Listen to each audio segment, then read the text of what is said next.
Hello.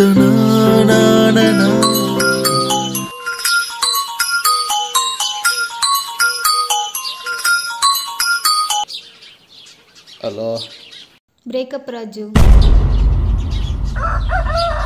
ಏನು ಹೇಳ್ತಿದ್ಯಾ ಜಾನು? ನೋಡು, ಲವ್ ಮಾಡೋಕ್ಕೆ ಕೆಲಸಕ್ಕೆ ಬಾರದೇ ಇರೋನಾದರೂ ಓಕೆ ಆಗುತ್ತೆ, ಆದರೆ ಮದುವೆ ಆಗೋಕೆ ಕೆಲಸದಲ್ಲಿ ಇರೋನೇ ಬೇಕು ಅಂತ ಯಾರೋ ದೊಡ್ಡೋರು ಹೇಳಿದ್ದಾರೆ. ಯಾವನು ತಗಡ್ ನನ್ನ ಮಗ? ನೋಡು, ದೊಡ್ಡೋರ್ಗೆ ಹೆಂಗೆ ರೆಸ್ಪೆಕ್ಟ್ ಕೊಡ್ತೀಯ, ನೀನು ಯಾವತ್ತೂ ಉದ್ಧಾರ ಆಗಲ್ಲ. ರಾಜು, ಮೊನ್ನೆ ರೆಸ್ಟೋರೆಂಟ್ನಲ್ಲಿ 350 ರೂಪಾಯಿ ಪೇ ಮಾಡಿದ್ನಲ್ಲ, ಅದನ್ನ ರಿಟರ್ನ್ ಮಾಡಿದ್ರೆ. ನನ್ನ ಅಕೌಂಟ್ ಬ್ಲಾಕ್ ಆಗಿದೆ, ಡೈರೆಕ್ಟಾಗಿ ಸಿಗೋ, ಕ್ಯಾಶ್ ಕೊಡ್ತೀನಿ. ಸರಿ.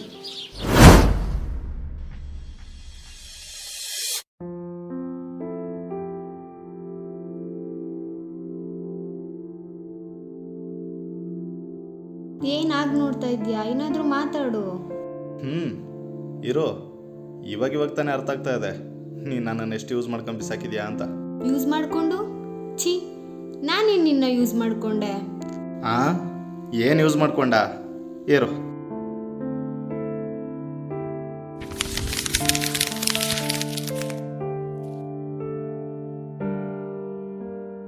ತಗೋ. ನೀನು ಈ ಥರ ಮತ್ತೆ ಎಷ್ಟೇ ಲೆಟ್ರು ಬರ್ಕೊಟ್ರು ನನ್ನ ಮನಸ್ಸು ಬದಲಾಗಲ್ಲ. I am sorry.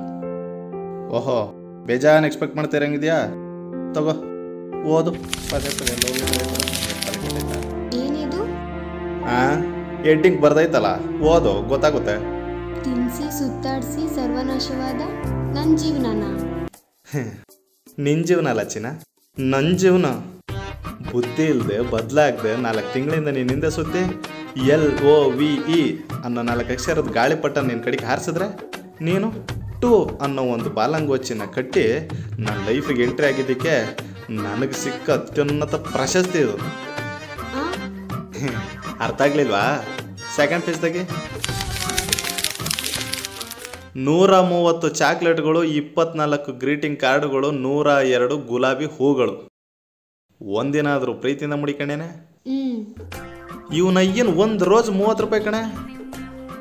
30 ರೂಪಾಯಿ ಇಂಟು 102. 1 ನಿಮಿಷ ಕ್ಯಾಲ್ಕುಲೇಟ್ ಮಾಡ್ತೀನಿ. ನೋಡು, 3060 ರೂಪಾಯಿ. ಇಷ್ಟೇ ಅಲ್ಲಮ್ಮ, ಇನ್ನೂ ಬೇಜಾನಿದೆ ನೋಡು. 4 ಟೆಡ್ಡಿ ಬೇರ್ ಗೊಂಬೆಗಳು, 12 ಜೊತೆ ಚಪ್ಪಲಿ. ಅಲ್ಲ, ಅಷ್ಟು ಜೊತೆ ಚಪ್ಪಲಿ ನಾನೇ ಯೂಸ್ ಮಾಡಿದ್ವಲ್ಲ. ಅದು ಅಲ್ಲದೆ veg puffs, egg puffs, chicken puffs ಅಂತ ಹೊಟ್ಟೆ ಬಿರಿಯಂಗೆ ತಿಂತೀಯ. ಇದ್ರ ಜೊತೆಗೆ ಅಲ್ಲಿ ಇಲ್ಲಿ ಸುತ್ತಾಡಿದಕ್ಕೆಲ್ಲ ನಂದೇ ಪೆಟ್ರೋಲ್ ಖರ್ಚು. ಸಾಕು ಸಾಕು, ಇವಾಗೇನು ಅದನ್ನೆಲ್ಲ ನಾನು ರಿಟರ್ನ್ ಮಾಡಬೇಕಲ್ವಾ? ಅದೆಷ್ಟಾಯಿತು ಅಂತ ಹೇಳು, ನಾನು ಸೆಟ್ಲ್ಮೆಂಟ್ ಮಾಡ್ತೀನಿ. ಆ ಲಾಸ್ಟ್ ಪೇಜಲ್ಲಿ ರೆಡ್ಡಿಂಕಲ್ ಅಂಡರ್ಲೈನ್ ಮಾಡಿದ್ದೀನಿ ನೋಡು. ಒಟ್ಟು 3,37,750 ರೂಪಾಯಿ. ಏನು? ನೀ ನನಗಿಷ್ಟೊಂದು ಖರ್ಚು ಮಾಡಿದ್ಯಾ? ನೀನು ಯಾಕೆ ಚಿನ್ನ ಶಾಕ್ ಆಗ್ತಾ ಇದೆಯಾ? ಶಾಕ್ ಆಗ್ಬೇಕಾಗಿರೋದು ನಾನಲ್ವಾ? 3 ಲಕ್ಷ ಖರ್ಚು ಮಾಡಿರೋ ನಾನು ನಾಳೆ ದಿನ ನೀನೇನಾದರೂ ಬ್ರೇಕಪ್ ಅಂತ ಹೇಳಿದ್ರೆ ಏನು ಮಾಡಬೇಕು ಅಂತ ಯೋಚನೆ ಮಾಡ್ಕೊಂಡು ಕೂತಿರ್ಬೇಕಾದ್ರೆ, ಮೊನ್ನೆ ನೀನು ದನ ತಿಂದಂಗೆ ತಿಂದಿರೋದಕ್ಕೆ ನಾನು ಬಿಲ್ ಪೇ ಮಾಡೋವಾಗ 350 ರೂಪಾಯಿ ಶಾರ್ಟೇಜ್ ಆಯಿತು ಅಂತ ನಿನ್ನ ಹತ್ರ ಇಸ್ಕೊಂಡೆ. ಆ ಕಾಸನ್ನ ನೀನು ಈಗ ವಾಪಸ್ ಕೇಳ್ತಾ ಇದೆಯಾ? ಫಸ್ಟು ನೀನು 3,37,750 ರೂಪಾಯಿನ ಸೆಟ್ಲ್ಮೆಂಟ್ ಮಾಡಿ ನಿನ್ನ 350 ರೂಪಾಯಿನ ಇಸ್ಕೊಂಡು ಹೋಯ್ತಾ ಇರು. 3 ಲಕ್ಷನ ತುಂಬ ಜಾಸ್ತಿ ಆಯಿತು ಅಲ್ವಾ? ಯೋಚನೆ ಮಾಡು. ಯೋಚನೆ ಮಾಡಿದೆ, ಅದಕ್ಕೆ 30 ಸರಿ ಲೆಕ್ಕ ಹಾಕಿದೆ. ಆದರೂ 3 ರೂಪಾಯಿನೂ ಕಮ್ಮಿ ಬರಲಿಲ್ಲ. ಆವಾಗಲೇ ಗೊತ್ತಾಗಿದ್ದು ನಮ್ಮ ಹುಡುಗರು ಕಷ್ಟ ಏನು ಅಂತ. ಲವ್ ಗ್ರೇಟ್ ಕಂಡ್ರ ನೀವು. ನೀನೇನು ಮಕ್ಕ ನೋಡ್ತಾ ಇದೆಯಾ? 3,37,750 ರೂಪಾಯಿನ ಪೇ ಮಾಡಿ ನೀನು 350 ರೂಪಾಯಿನ ಈಸ್ಕೊಂಡು ಬ್ರೇಕಪ್ ಪೇಪರ್ ಮೇಲೆ ಸೈನ್ ಮಾಡಿ ಕಳ್ಸ್ಕೋ. ಆದರೂ ಗರ್ಲ್ ಫ್ರೆಂಡಿಗೆ ಖರ್ಚು ಮಾಡಿರೋದು ಯಾರಾದರೂ ಲೆಕ್ಕ ಹಾಕ್ತಾರಾ? ನಾನು ಹಾಕ್ತೀನಿ. ನಿನಗೇನು ಈಗ, ನಿಂಗೇನಾರು ಅಕಸ್ಮಾತ್ ಡೌಟ್ ಇದ್ದರೆ ತಗೋ, ಈ ಕಲರ್ ಜರಸ್ಗಳನ್ನೆಲ್ಲ ಮನೆಗೆ ತೊಗೊಂಡೋಗಿ ಚೆನ್ನಾಗಿ ಲೆಕ್ಕ ಹಾಕು. ಹೆಂಗೋ ನೀನು ಕಾಮರ್ಸ್ ಮಾಡಿದ್ಯಲ್ಲ, ನಿನ್ನ ಡೌಟ್ ಎಲ್ಲ ಕ್ಲಿಯರ್ ಆದಮೇಲೆ ಅಮೌಂಟ್ ತಂದು ಸೆಟ್ಲ್ ಮಾಡು. ಈ ಬ್ರೇಕಪ್ ಪೇಪರ್ ಏನಿದು? ಇದಾ? ನಾಳೆ ದಿನ ನಾನು ನಿನ್ನ ಮರೆತು ನನ್ನ ಪಾಡಿಗೆ ನಾನು ಎಲ್ಲೋ ಒಂದು ಕಡೆ ಆರಾಮಾಗಿ ಜೀವನ ನಡೆಸ್ತಿರ್ಬೇಕಾರೆ ನೀನು ಅಚಾನಕವಾಗಿ ಕಾಲ್ ಮಾಡಿ ರಾಜು ನನ್ನ ಮದುವೆ ಫಿಕ್ಸ್ ಆಗಿದೆ. ನಿನ್ನ ಹತ್ರ ಇರೋ ನಮ್ಮ ಫೋಟೋಸು ಮತ್ತು ವೀಡಿಯೋಸ್ನ ಡಿಲೀಟ್ ಮಾಡ್ತೀಯಾ? ನೀನೇನೋ ಪ್ರಾಬ್ಲಮ್ ಕ್ರಿಯೇಟ್ ಮಾಡ್ತೀಯ ಅಂತ ಅಲ್ಲ, ನನ್ನ ಫಿಯಾನ್ಸೆಗೆ ಇದೆಲ್ಲ ಇಷ್ಟ ಆಗಲ್ಲ ಅಂತ ಉಪ್ಪಿಟ್ಟು ಕೇಸರಿ ಬಾತು ತಿಂದು ಟೀ ಕುಡಿಯೋ ಗ್ಯಾಪಲ್ಲಿ ಗಂಡ ಅಂತ ಫಿಕ್ಸ್ ಆಗಿರೋ ಯಾವನ ಸೆಡೆಗೋಸ್ಕರ ನಂಗೆ ತೊಂದರೆ ಕೊಡ್ತೀಯಲ್ಲ, ಅವೆಲ್ಲ ಬೇಡ ಅಂತಾನೆ. ನನ್ನ ಫೋಟೋಸ್ನ ನೀನು, ನಿನ್ನ ಫೋಟೋಸ್ನ ನಾನು ಇಲ್ಲೇ ಡಿಲೀಟ್ ಮಾಡ್ತೀವಿ ಅಂತ ಅಗ್ರಿಮೆಂಟ್ ಮೇಲೆ ಸೈನ್ ಹಾಕಿ ನನಗೆ ಬರಬೇಕಾಗಿರೋ 3,37,750 ರೂಪಾಯಿನ ಕೊಟ್ಟು ನಿನಗೆ ಬೇಕಾಗಿರೋ 350 ರೂಪಾಯಿ ಇಸ್ಕೊಂಡು ಹೋಯ್ತಾ ಇರು. ಛೀ, ನೀನು ಇಂಟೇನ ಅಂತ ಅನ್ಕೊಂಡಿರ್ಲಿಲ್ಲ ರಾಜು. ಹಿಂದಿನ ಕಾಲದಲ್ಲಿ ಸರ್ವಜ್ಞ ಏನು ಹೇಳಿದಾನೆ ಗೊತ್ತಾ? ಜ್ಞಾನಂ ಬೋಧಿತೆ ಜ್ಞಾನಂ ಲಭ್ಯಂ ಅಂತ ಹೇಳಿದ್ದಾನೆ. ಯಾಕಾಗಿ ಹೇಳಿದ್ರು? ನೀ ಕೇಳಲಿ ಅಂತ ಹೇಳಿದ್ರು. ಆದರೂ ನಾನು ಮಾಡಿರೋ ಒಳ್ಳೆ ಕೆಲಸದ ಬಗ್ಗೆ ನಿಂಗೆ ಏನಾದ್ರು ಗೊತ್ತಾದ್ರೆ ನೀ ಇಷ್ಟೆಲ್ಲ ಮಾತಾಡಲ್ಲ ಗೊತ್ತಾ? ಓ, ಏನು ಒಳ್ಳೆ ಕೆಲಸನೋ? ನಾನು ಈ ಲೆಕ್ಕಾಚಾರ ಹಾಕ್ಬೇಕಾದ್ರೆ ನನಗೆ 3 ಪೇಪರ್ ಮಾತ್ರ ಸಿಕ್ಕಿದ್ದು. ಅದಕ್ಕೆ ಲೆಕ್ಕ ಹಾಕೋದನ್ನ ಅಲ್ಲಿಗೆ ಸ್ಟಾಪ್ ಮಾಡಿದೆ. ಲೆಕ್ಕದಲ್ಲಿ ಆ್ಯಡ್ ಆಗದೆ ಇರೋದು ಇನ್ನೂ ಬೇಜಾನಿದೆ. ಸದ್ಯ ಬಚಾವಾದೆ. ಅಲ್ಲ, ನಾವು ಹುಡುಗರು ದುಡ್ಡು ಬೇಕು ಅಂತಂದರೆ ಈ debit card, credit card, PhonePe, Google pay, Paytm ಅನ್ನೋ ಆಪ್ಷನ್ಗಳನ್ನ ಯೂಸ್ ಮಾಡ್ತೀವಿ. ಆದರೆ ನೀವು ಹುಡುಗಿರು ಸಿಂಪಲಾಗಿ ನಮ್ಮಂಥ ಹುಡುಗರನ್ನೇ ಯೂಸ್ ಮಾಡ್ಕೊಬಿಡ್ತೀರಲ್ಲ. ಎಲ್ಲರೂ ಒಂದೇ ಥರ ಇರಲ್ಲ ರಾಜು. ನಾವೇನು ಮಾಡೋಣ ಜಾನು? ನಮ್ಮ ಹುಡುಗರ ಕರ್ಮಕ್ಕೆ ಬರೀ ಅಂಥ ಹುಡುಗಿರೇ ಸಿಗ್ತಾರೆ ನಮಗೆ. ಸರಿ, ಇವಾಗ ಆರ್ಗ್ಯುಮೆಂಟ್ ಬೇಡ. ನೀನು ದುಡ್ಡು ತಾನೇ, ನಾನು ಸೆಟಲ್ಮೆಂಟ್ ಮಾಡ್ತೀನಿ. ದುಡ್ಡು ಕೊಟ್ರೆ ಮುಗ್ದೋಯ್ತಾ? ಮತ್ತೆ ಇನ್ನೇನು ಬೇಕು? ನನ್ನ ರಕ್ತ ಕುಡಿತ್ಯಾ? ಛೀ, ಇವತ್ತು ಶನಿವಾರ, ನಾನ್ ವೆಜ್ಜು ನಿಷಿದ್ಧ. ಮತ್ತಿನ್ನೇನು ಬೇಕು? ರಿವೆಂಜ್. ರಿವೆಂಜ್? ಲವ್ ಮಾಡ್ತಾ ಇದ್ಯಾ? ಪ್ರಪೋಸು ಮಾಡ್ತೀಯಾ? ಈಗಲೇ ಪ್ರಪೋಸ್ ಮಾಡ್ತೀಯಾ ಇಲ್ಲ ಟೈಮ್ ತೊಗೊಂಡು ಪ್ರಪೋಸ್ ಮಾಡ್ತೀಯಾ? ಇವಾಗ ಪ್ರಪೋಸ್ ಮಾಡಿದ್ರೇನು, ಟೈಮ್ ತೊಗೊಂಡು ಪ್ರಪೋಸ್ ಮಾಡಿದ್ರೇನು? ನೀನು ಈಗಲೇ ಪ್ರಪೋಸ್ ಮಾಡಿದೆ ಅಂತ ಇಟ್ಕೊ. ನಿನ್ನ ಬಗ್ಗೆ ನನಗೇನು ಗೊತ್ತಿರಲ್ಲ. ನಿಮ್ಮ ಅಪ್ಪನ ಹತ್ರ ಹೋಗಿ ಕಂಪ್ಲೇಂಟ್ ಮಾಡೋದಕ್ಕೂ ನಂಗೆ ಟೈಮ್ ಹಿಡಿಯುತ್ತೆ. ಅದೇ ನೀನು ಟೈಮ್ ತೊಗೊಂಡು ಪ್ರಪೋಸ್ ಮಾಡಿದೆ ಅಂದರೆ ನಿನ್ನ ಬಗ್ಗೆ ನನಗೆಲ್ಲ ಗೊತ್ತಾಗುತ್ತೆ. ನಿಮ್ಮ ಅಪ್ಪನ ಹತ್ರ ಹೋಗಿ ಕಂಪ್ಲೇಂಟ್ ಮಾಡೋದಕ್ಕೂ ನಂಗೆ ಈಸಿ ಆಗಲ್ವಾ? ರೀ, ನಾನು ನಿಮ್ಗೆಷ್ಟು ನೀಟಾಗಿ ಹೇಳಿದೆ. 4 ತಿಂಗಳಿಂದ ನಿಮ್ಮನ್ನು ಲವ್ ಮಾಡ್ತಾ ಇದ್ದೀನಿ, ನೀವು ಯಾರಿಗೂ ಹೇಳಲ್ಲ, ಏನು ಕಿರಿಕ್ ಮಾಡಲ್ಲ ಅಂತಂದರೆ ಪ್ರಪೋಸ್ ಮಾಡ್ತೀನಿ ಅಂತ. ಆದರೂ ನಮ್ಮ ಅಪ್ಪ ಅಂದ್ರೆ ನನಗೇನು ಭಯ ಇಲ್ಲ ಬಿಡಿ. ಯಾಕೆ ಭಯ ಇಲ್ಲ? ನಮ್ಮ ಅಪ್ಪನಿಗೂ ನನಗೂ ಕೆಲವು ಡೀಲಿಂಗ್ಸ್ ಇದೆ ಬಿಡಿ. ಡೀಲಿಂಗ್ಸಾ? ಏನು ಡೀಲಿಂಗ್ಸು? ನಾನು ಚಿಕ್ಕವನಿದ್ದಾಗ ಒಂದ್ಸಲ ನಮ್ಮ ಅಪ್ಪ ನಮ್ಮ ಅಮ್ಮನಿಗೆ ಲೈನ್ ಹಾಕ್ಬೇಕಾದ್ರೆ ನನ್ನ ಹತ್ರ ತಗಲಾಕೊಂಡ್ರು. ಆಗ ನಾನು ಅವ್ರಿಗೇನು ಬೈಲೇ ಇಲ್ಲ. ನಮ್ಮ ಅಪ್ಪನೇ ಅಲ್ವಾ ಬಿಡು, ಏನು ತಪ್ಪಿರಲ್ಲ ಅನ್ನೋ ಒಂದು ನಂಬಿಕೆ. ಅದಕ್ಕೆ ಅವರು ಈಗ ನಾನು ನಿಮಗೆ ಪ್ರಪೋಸ್ ಮಾಡಿದ ವಿಷಯ ಗೊತ್ತಾದಾಗ ಗೊತ್ತಿದ್ರು ಗೊತ್ತಿಲ್ಲದೆ ಇರಬೇಕು. ಈಗ ಏನಾದರೂ ನೀನು ಹೋಗಿ ನಮ್ಮ ಅಪ್ಪನಿಗೆ ನನ್ನ ಮೇಲೆ ಕಂಪ್ಲೇಂಟ್ ಮಾಡಿದ್ರೆ ಇದೆಲ್ಲ ಗೊತ್ತಾಗಿದೆಲ್ಲ ತಪ್ಪು ಅಂತ ಅವ್ರು ಅಂದರೆ ಅವ್ರು ಅವತ್ತು ಮಾಡಿದ್ದು ತಪ್ಪು ತಾನೆ? ನಿಮ್ಮ ಅಪ್ಪಂಗೂ ನಿಮ್ಮ ಅಮ್ಮಂಗೂ ಮದುವೆ ಆಗಿದೆ. ನಿಮ್ಮ ಅಪ್ಪಂಗೆ ಅವರು ಹೆಂಡತಿ ಆಗ್ತಾರೆ. ಅವ್ರ ಲೈನ್ ಹಾಕೋದ್ರಲ್ಲಿ ತಪ್ಪೇನಿದೆ? ಅದೆಲ್ಲ ನಂಗೆ ಗೊತ್ತಿಲ್ಲ. ನಮ್ಮಪ್ಪ ನಮ್ಮಮ್ಮನ ಮದುವೆ ಆದಮೇಲೆ ಹೆಂಡ್ತಿ ಅಂತ ಫಿಕ್ಸ್ ಆದ್ನೇನೋ. ಆದರೆ ನಾನು ಮಾತ್ರ ನೀನು ನೋಡಿ ಕ್ಷಣದಿಂದಾನೆ ನೀನೇ ನನ್ನ ಹೆಂಡ್ತಿ ಅಂತ ಫಿಕ್ಸ್ ಆದೆ.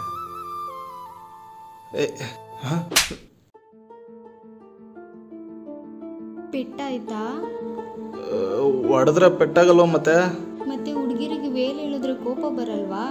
ನಾನೇನು ವೇಲ್ ಹೇಳಿಲ್ಲ, ನಿನ್ನ ಕೈ ಹಿಡ್ಕೊಂಡು ಮಿಕ್ಕಿದ ಡೈಲಾಗ್ ಹೇಳೋಣ ಅನ್ಕೊಂಡೆ. ಹೌದಾ? ತಗೋ ಹಿಡ್ಕೊ, ಡೈಲಾಗ್ ಹೇಳು. ಬೇಡ, ನೀನು ಹೊಡೆದಿರೋ ಏಟಿಗೆ ಎಲ್ಲ ಮರ್ತೋಯ್ತು. ಓಕೆ, ಸಾರಿ. ಬೇಕಾದರೆ ನೀನು ಓಡಿ. ಪರವಾಗಿಲ್ಲ, ಇನ್ನೊಂದಿನ ಯಾವತ್ತನ ವಾಪಸ್ ಕೊಡ್ತೀನಿ. ಅಂದರೆ ಈಗ ನೀನು ನನ್ಗೆ ಹೊಡಿತ್ಯಾ? ಡೌಟ್ ಇಲ್ಲದೆ. ಹುಡುಗಿ ಅಲ್ವಾ, ಸ್ವಲ್ಪ ಯೋಚನೆ ಮಾಡು. ಓಹ್, ಹುಡುಗಿ ಅಲ್ವಾ, ಯೋಚನೆ ಮಾಡಲೇಬೇಕು. ಯೋಚನೆ ಮಾಡ್ಬೇಕಾರೆ ನಂಗೊಂದು ಡೌಟ್ ಬಂತು. ನೀವು ಹುಡುಗರ ಜೊತೆ ಎಲ್ಲದರಲ್ಲೂ ಸಮಾನತೆ ಕೇಳ್ತೀರಾ. ಅದೇ ಪನಿಷ್ಮೆಂಟ್ ವಿಷಯ ಬಂದಾಗ, ಕೆಲಸದ ವಿಷಯ ಬಂದಾಗ ಮಾತ್ರ ಹುಡುಗರು, ನೀವು ಹುಡುಗಿರು ಅಲ್ವಾ? ಚಿಕ್ಕ ವಯಸ್ಸಿಂದ ನೋಡಿದ್ದೀನಿ, ಗಂಡು ಮಕ್ಕಳು ಕೆಲಸ ಮಾಡಿದ್ರೆ ಕಂಗ್ರಾಟ್ಸ್ ಹೆಣ್ಮಕ್ಳಿಗೆ ಹೇಳ್ತಾರೆ. ಅದು ಬಿಡು, ಈ ಸ್ಕೂಲು ಕಾಲೇಜಲ್ಲೂ ಅಷ್ಟೇ. ನಾವು ಬಾಯ್ಸ್ ಏನಾರು ಗಲಾಟೆ ಮಾಡಿದ್ರೆ stand up on the bench, get out of the class. ಅದೇ ನೀವು ಹುಡುಗಿರು ಏನಾರು ಗಲಾಟೆ ಮಾಡಿದ್ರೆ ಇಟ್ಸ್ ಓಕೆ ಅಮ್ಮ, ಇನ್ಮೇಲೆ ಈ ಥರ ಮಾಡಬೇಡ ಅನ್ನೋ ಡೌಗಳು. ಅದೆಲ್ಲ ಹೋಗ್ಲಿ ಬಿಡು. ನಿಮ್ಗೇನಾರು ಅನ್ಯಾಯ ಆದರೆ ಈ ಮಹಿಳಾ ಸಂಘ, ಗೃಹ ಹಿಂಸೆ, ಮಾನವ ಹಕ್ಕುಗಳು ಅಷ್ಟೇ ಯಾಕೆ, ಈ ರೆಡ್ ಕ್ರಾಸು, ಬ್ಲೂ ಕ್ರಾಸ್ ಅವ್ರು ಕೂಡ ನಿಮಗೆ ಸಪೋರ್ಟು. ಅದೇ ನೀವೇನಾದರೂ ಸರ್ಪ್ರೈಸ್ ಅಂತ ಹೇಳ್ಬಿಟ್ಟು ನಮ್ಮನ್ನು ಬೆಟ್ಟದ ಮೇಲಿಂದ ನೂಕಿದ್ರು ಆವಾಗ ನಮಗೆ ಹಬ್ಬ ಅಂದರೆ ಯಾವುದೋ ಒಂದು ನ್ಯೂಸ್ ಪೇಪರಲ್ಲಿ ಯಾವುದೋ ಒಂದು ಮೂಲೆಗತಿ ಅಷ್ಟೇ. ನಮ್ಮ ಗಂಡು ಮಕ್ಕಳು ಬಾಳಿಗೆ ಅಷ್ಟು ಬೆಂಕಿ ಯಾಕ?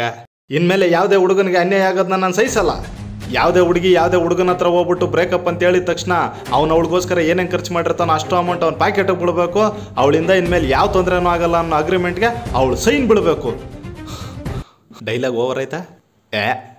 ಈಗ ಯಾರ್ಯಾರ ಜೊತೆನೋ ನಮ್ಮ ಲವ್ ಯಾಕೆ ಕಂಪೇರ್ ಮಾಡ್ತಾ ಇದೆಯಾ?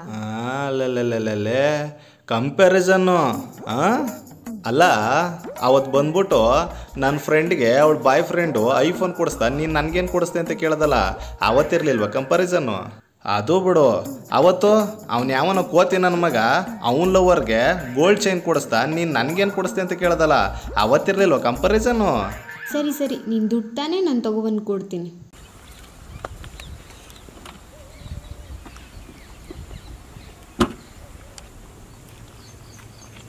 ಇನ್ಯಾವತ್ತೂ ನಿಮ್ಮ ಮುಖ ನಂಗೆ ತೋರಿಸ್ಬೇಡ ಚಿನ್ನ. ಆದರೆ 10,000 ರೂಪಾಯಿ ಕಡಿಮೆ ಇದೆ, ಮನೆಗೆ ಹೋಗಿ ಗೂಗಲ್ ಪೇ ಮಾಡ್ತೀನಿ. ಹೇಳೋದೇ ಮರ್ತಿದ್ದೆ, ನಿಮ್ಮ ತಂಗಿ ಸಿನಿಮಾಗೆ ಅಂತ ನನ್ನ ಹತ್ರ ದುಡ್ಡು ಇಸ್ಕೊಂಡಿದ್ಲು, ಅದನ್ನು ಸೇರಿಸ್ಬಿಟ್ಟೆ ಪೇ ಮಾಡಮ್ಮ. ಸರಿ ಇನ್ನೇನಾದರೂ ಬಾಕಿ ಇದೆಯಾ?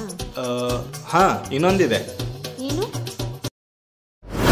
ಅಪ್ಪ ಬಂದ್ಬಿಡ್ತಾರೆ, ಸುಮ್ಮನೆ ಹೋಗ್ಬಿಡು.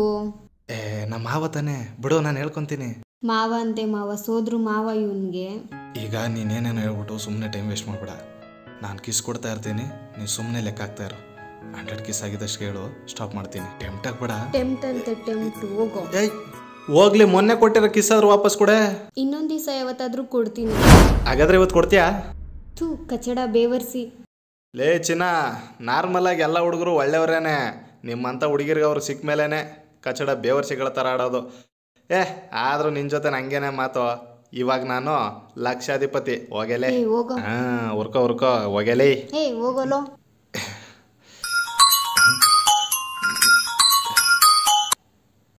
ಹೇಳು ಜಾನು. ಲೋ, ಇನ್ನೂ ಮಲಗಿದ್ಯಾ? ಎದ್ ಬಾ, ನಾನು ನಿಮ್ಮ ಮನೆ ಹತ್ರನೇ ಇದ್ದೀನಿ.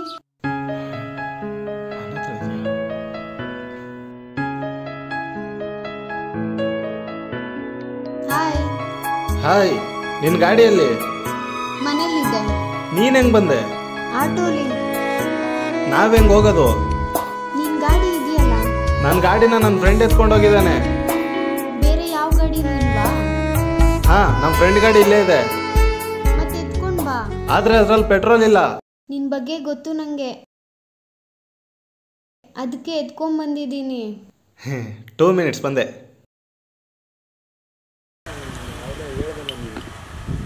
ಮೊನ್ನೆ ಎಕ್ಸಾಮ್ ಹೇಗೋ ಬರ್ದೆ? ನಾನು ಚೆನ್ನಾಗೇ ಬರ್ದಿದ್ದೀನಿ.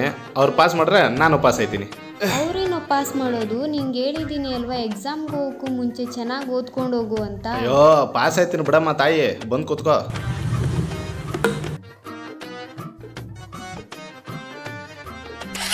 ಹೋಗ್ಲಾ?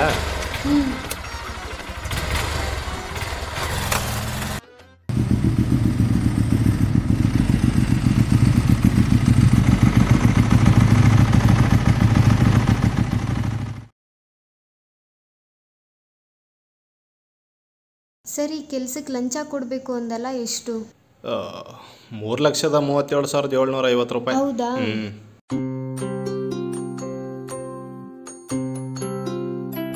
ಇನ್ನು 750 ರೂಪಾಯಿ ಕಡಿಮೆ ಇದೆಯಲ್ಲ. ಪರವಾಗಿಲ್ಲ, 750 ರೂಪಾಯಿ ನನ್ನ ಹತ್ರ ಇದೆ. ಸರಿ, ಕೊಟ್ಬಿಟ್ ಬಾ. ಹೇಗಾದ್ರೂ ಮಾಡಿ ಈ ದುಡ್ಡನ್ನ ನಿಮ್ಗೆ ವಾಪಸ್ ಕೊಡ್ತೀನಿ. ಪರವಾಗಿಲ್ಲ, ಈಗ ನಾನು ಕೊಟ್ಟಿರೋದು ಯಾರು ಏನು ಕೇಳಲ್ಲ. ಇಲ್ಲ, ಆದರೂ ನಿಮ್ಗೆ ವಾಪಸ್ ಕೊಡ್ತೀನಿ. ಕೆಲಸ ಸಿಕ್ಕಿದ ಮೇಲೆ ಕೊಡುವಂತ. ಈಗ ನಾನು ಕೆಲ್ಸಕ್ಕೆ ಹೋಗಿ ನಾನು ದುಡ್ಡು ಸಂಪಾದಿಸಿ ಆ ದುಡ್ಡನ್ನ ನಿಮ್ಗೆ ಕೊಡೋಕ್ಕೆ ಟೈಮ್ ಹಿಡಿಯುತ್ತೆ. ಅದಕ್ಕೆ ನನ್ನ ಹತ್ರ ಒಂದು ಐಡಿಯಾ ಇದೆ. ಏನು ಐಡಿಯಾ? ಹೆಂಗಿದ್ರು ನೀನು ನನ್ನ ಮದುವೆ ಐತಿಯಲ್ಲ, ಅವಾಗ ವರದಕ್ಷಿಣೆ ಕೊಡ್ತೀಯಲ್ಲ, ಅದರಲ್ಲೇ ಇದನ್ನ ಕಟ್ ಮಾಡ್ಕೋ. ಸರಿ, ಆಯಿತು, ಹೋಗು. ಸರಿ.